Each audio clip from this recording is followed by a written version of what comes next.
Bonjour et bienvenue dans la quotidienne condensée des numériques. Je vous rappelle l'essentiel de l'actu tech en quelques minutes.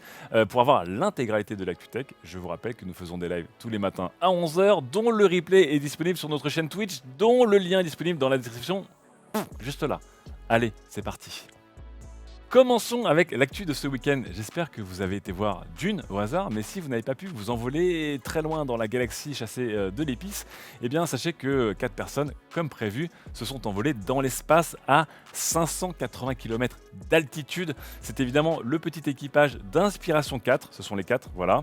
Ce sont, je vous rappelle, des astronautes amateurs, ce ne sont pas des professionnels, qui ont été envoyés dans la navette de SpaceX pour quelques dizaines de millions de dollars, on ne connaît pas la somme exacte.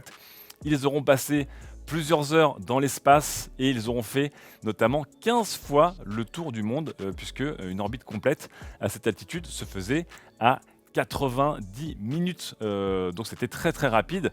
Ils ont pu admirer, faire des photos, faire j'imagine des selfies, et puis surtout, c'est important aussi, atterrir en toute sécurité, puisque vous voyez, on a les images ici de la navette de SpaceX qui atterrit dans l'eau tranquillement, voilà, hop là, après avoir donc fait 90 révolutions terrestres comme on dit, et qui ouvrira évidemment la voie à plus de vols de ce type, de vols dits touristiques. Le prix pour SpaceX d'un vol dans la station internationale est à 55 millions de dollars. Je vous rappelle que Virgin Galactic vous envoie eux à 80 km d'altitude, mais ça ne coûte que 450 000 dollars, c'est la bonne affaire. Passons maintenant à un petit anniversaire. On va partir du tourisme du futur pour venir dans l'ordinateur du passé, puisque le premier Macintosh portable fêté ce week-end aussi, lui, c'est 32 ans. Et vous allez voir, 32 ans, petit signe de vieillesse quand même, puisque regardez-moi, cette belle bête qui coûtait l'équivalent de 6 à 7 000 euros, qui pesait plus de 7 kilos, pour une résolution magnifique de 640 par 480 en noir et blanc. C'est Renault qui nous fait un peu le portrait de cet ordinateur très important pour Apple, hein. Je vous rappelle qu'on était en 1989, Steve Jobs était déjà parti et Apple se cherchait un peu dans la lignée du Macintosh. Eh bien, ce beau bébé en tout cas fête ses 32 ans. Et quand on voit ce qu'on fait aujourd'hui avec notamment un iPad mini dont je vous parlerai dans quelques minutes, on a fait beaucoup de progrès. Enchaînons maintenant avec une autre célébration, mais ce coup-ci c'est un hommage, une célébration un peu triste, puisque Sir Clive Sinclair s'est éteint juste la semaine dernière, vendredi dernier. C'était un inventeur, il avait 81 ans, un inventeur anglais très très très connu. Et non, il n'avait pas inventé que des voitures du futur, il avait surtout inventé cet ordinateur, évidemment les fameux ZX Spectrum de la marque qui portait son nom. C'était des ordinateurs qui coûtaient très peu cher, puisque à l'époque où un ordinateur justement Apple II, on parle des vieux ordinateurs Apple au début des années 80, coûtait 1200 dollars, prix de l'époque, hein, c'est pas les 1200 dollars d'aujourd'hui, eh bien Clive Sinclair avait réussi à sortir des petits micro-ordinateurs pas chers du tout, qui coûtaient 125 pounds de l'époque encore une fois, mais c'était des prix évidemment très très bas et qui ont aidé à une génération entière de programmeurs mais aussi de joueurs à s'initier à l'informatique. On pourra dire en tout cas que son héritier spirituel continue, puisqu'aujourd'hui, si vous parlez d'ordinateurs anglais pas chers qui ont démocratisé l'informatique, le Raspberry Pi continue lui à cartonner. En tout cas, hommage et respect à Sir Clive Sinclair. Quittons maintenant l'informatique d'hier et tous les hommages et revenons donc du coup à l'informatique d'aujourd'hui. L'informatique d'aujourd'hui, ce sont surtout les smartphones. Et on a toujours plus de rumeurs sur le fameux Galaxy S22 de Samsung. On avait parlé de son processeur, on avait parlé de son Nilo photo et de ses différents capteurs. On va parler maintenant de sa batterie, de sa taille. Et on aurait une batterie qui passerait de 4000 à 3700 mAh et surtout une taille qui serait réduite et qui viendrait frôler les 6 pouces. Vous voyez à gauche l'iPhone 12 et donc l'iPhone 13 avec son écran de 6,1 pouces, on serait ici à 6,07 pouces, un peu plus compact. À voir également si les progrès d'Android 12 et les progrès de l'Exynos 2200, qui lui également est en rumeur dans ce téléphone, permettront au S22 de maintenir en tout cas son autonomie malgré une batterie qui est sacrément plus petite. Après avoir parlé d'une batterie réduite, parlons maintenant de performance potentiellement réduite.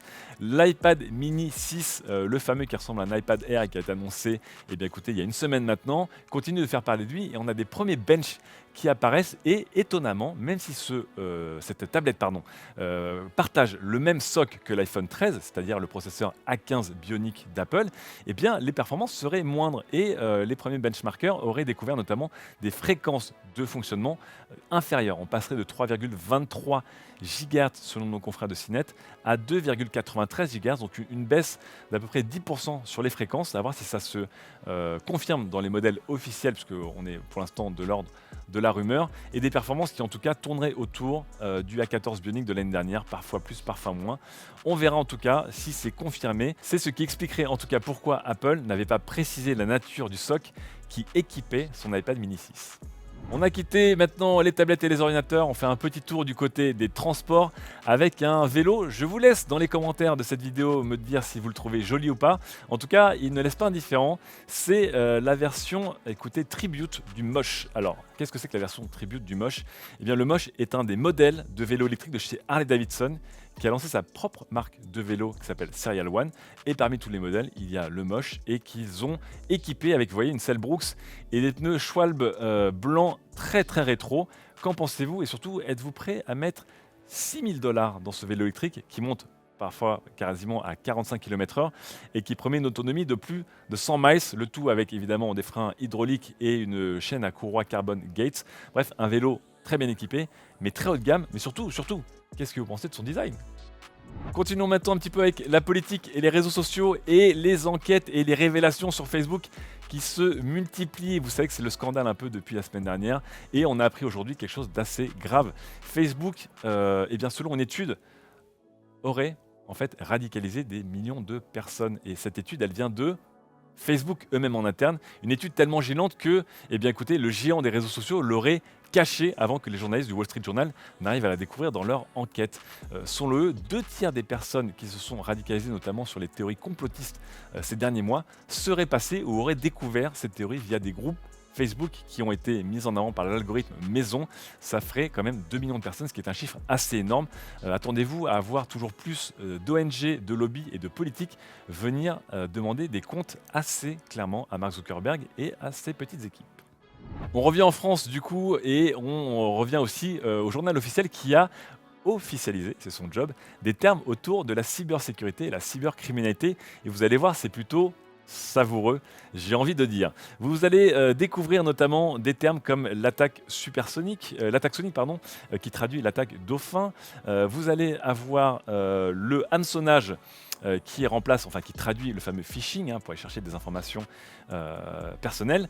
On ne dira plus crypto-stylé, mais détourné de la cybermonnaie.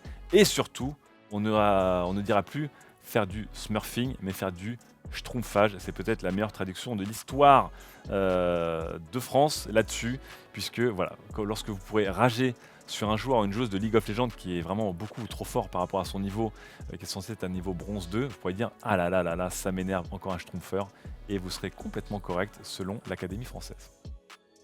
Toujours pour rester dans les titres français, j'aurais découvert aujourd'hui aussi grâce à mes collègues de CNET le terme chasseur de brouteurs, absolument incroyable.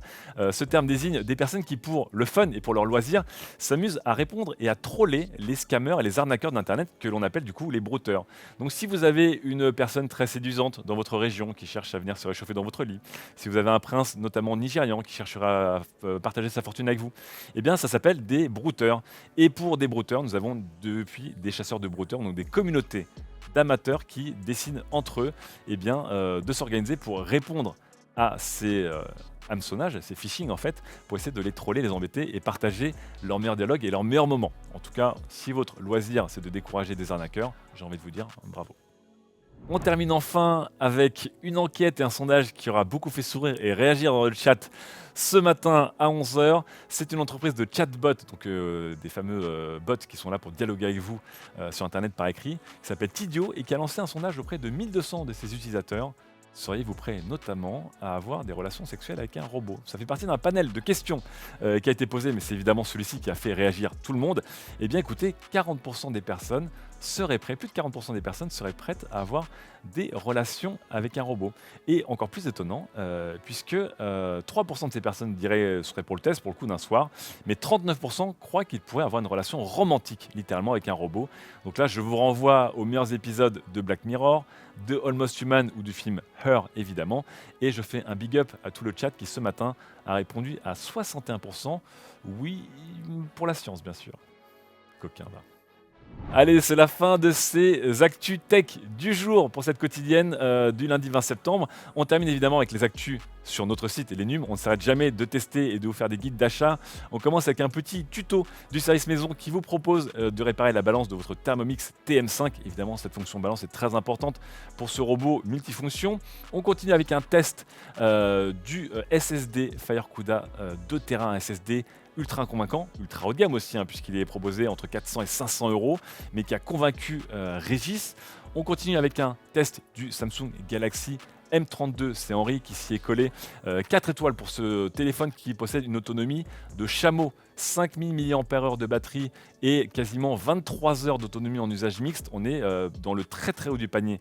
Chez nous, de son côté, son collègue Kevin a fait un duel de smartphones Android et les smartphones stars, on va dire, du rapport qualité-prix, le OnePlus Nord CE 5G et le Xiaomi Redmi Note 10 5G. Je ne vous dirai pas qui a gagné, mais c'était plutôt serré.